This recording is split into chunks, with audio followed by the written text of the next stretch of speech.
میں ایک بات بتاتا ہوں، پچھلے زمانے کی ایک بات ہے کہ ایک پرہیزگار شخص تھے، متقی تھے بنی اسرائیل میں. ایک خاتون جو فحش کاموں میں ملوث رہتی تھی، طوائف تھی یا جیسی بھی، وہ آئی اس عابد کے پاس. یہ پرہیزگار شخص تھا. یہ جب آئی تو کہا کہ رات گزارنے کے لیے میرے پاس کوئی ٹھکانہ نہیں ہے، باہر ٹھنڈی اور بارش ہے، مجھے تھوڑی سی جگہ دے دو.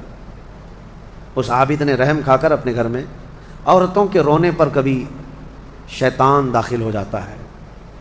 مدد کے لیے عورت رونا دھونا جب کرتی ہے تو اچھے اچھوں کا ایمان ختم ہو جاتا ہے. وہ عورت رونے لگی کہ میرا کچھ کوئی سہارا نہیں، بارش میں بھیگ جاؤں گی، میں تڑپ تڑپ کے ختم ہو جاؤں گی. اس عابد شب زندہ دار اس نے اپنے خانقاہ میں جگہ دی تھی. جب رات ہو گئی تو وہ عورت آئی اس کے سامنے آئی اور عریانیت کے ساتھ عجیب و غریب حرکتیں کر کے اس کو گناہ پر ابھارنے لگی. وہ عابد تنہا تھا.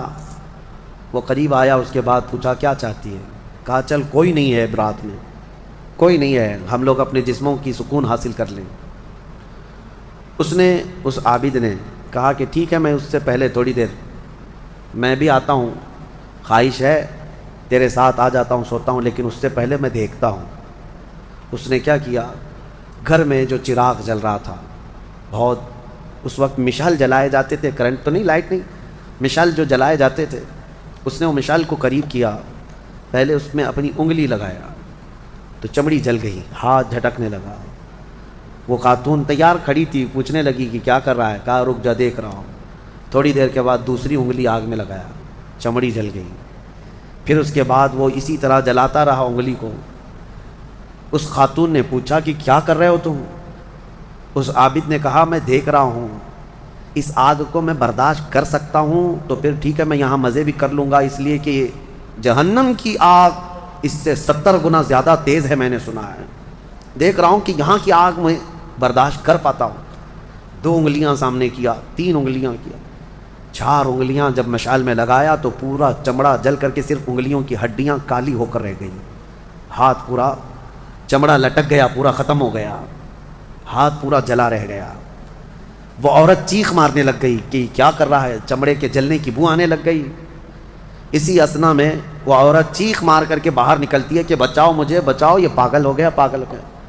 بادشاہ کی پولیس وہاں سے گزر رہی تھی، آئی اور اس نے پوچھا کہ کیا ہوا ہے؟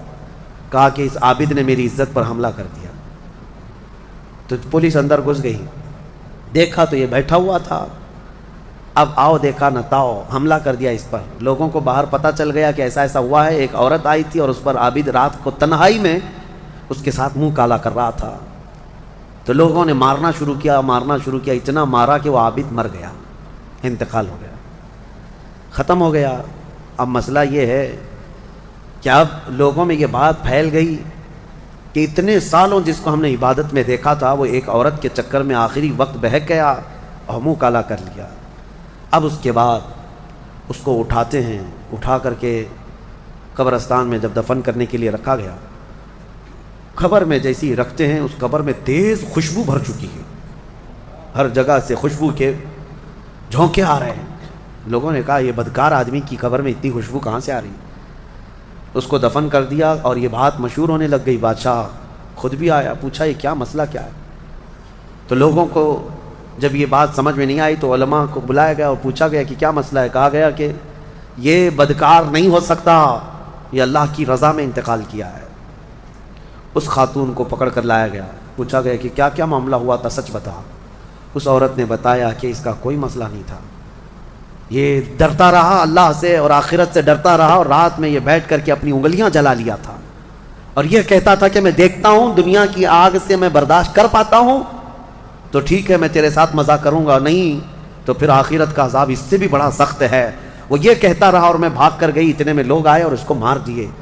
بادشاہ نے پوچھا کہ دیکھو اس کو پھر سے نکالو. نکالا گیا.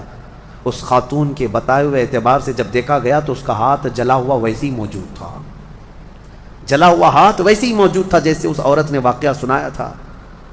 پھر لوگوں نے بہت توبہ کی کہ اس کو مارنے کا کیا گناہ تھا، اس کا جرم تھا، لیکن بہرحال وہ شہید تھا. اس حکایت کو نقل کر کے فرماتے ہیں صاحب حکایت کہ یہ وہ لوگ تھے جن کا ہر کام آخرت سے جڑا ہوا تھا، وہ ایک حرکت بھی کچھ ان کو دنیا میں ڈگمگ نہیں کرتی، ان کے پاؤں کو نہیں پھسلا پاتی. کیوں؟ وہ ڈرتے اس بات سے تھے کہ آخرت میں کیا ہوگا، آخرت میں کیا ہوگا. میرے عزیزو، میں آپ کو بتاؤں، زنا کی جو سزا ہم نے بتائی تھی، اس سے قبل بھی میں نے بتایا، کوڑے مار دیے جائیں 100 یا سنسار کر دیے جائیں، یہ آخرت میں دی جانے والی سزا کا 100واں حصہ ہے. اس سے 100 گنا زیادہ سزا وہاں پر قیامت میں. تو پھر وہ کیسی ہوگی سزا؟ پھر 100 گنا زیادہ سزا کیا ہے؟ اسی لیے فرمایا گیا جہنم کا ہلکا عذاب. پوچھا گیا حضور سے سب سے کم عذاب کیا ہوگا؟ سب سے کم کسی کو عذاب دیا جائے گا اگر دوزخ میں تو کیا ہوگا؟ فرمایا گیا کہ اس کو آگ کی جوتیاں پہنائی جائیں گی جس کی گرمی سے اس کا بھیجا پک کر کے ابل رہا ہوگا. یہ سب سے ہلکا عذاب ہے دوزخ کا. پھر جہاں اللہ نے عذاب علیم کہا، عذاب عظیم کہا، عذاب مہین کہا، دردناک عذاب، بڑا عذاب، ذلت والا عذاب، تو پھر وہ کیسا ہوگا؟ بہرحال خلاصہ کلام میرا یہ ہے، آج ہم نے تلاوت میں یہی پایا کہ اے لوگو تم آخرت کے تصور پہ جیتے رہو. دنیا فانی ہے، دنیا فانی ہے، حساب کا ایک دن آئے گا. فمن یعمل مثقال ذرۃ خیرا یرہ ومن یعمل مثقال ذرۃ شرا یرہ. اللہ فرماتا ہے جس نے رائی کے دانے کے برابر نیکی کی وہ بھی دیکھے گا قیامت کے دن، اور جس نے رائی کے دانے کے برابر برائی کی وہ بھی قیامت کے دن دیکھے گا.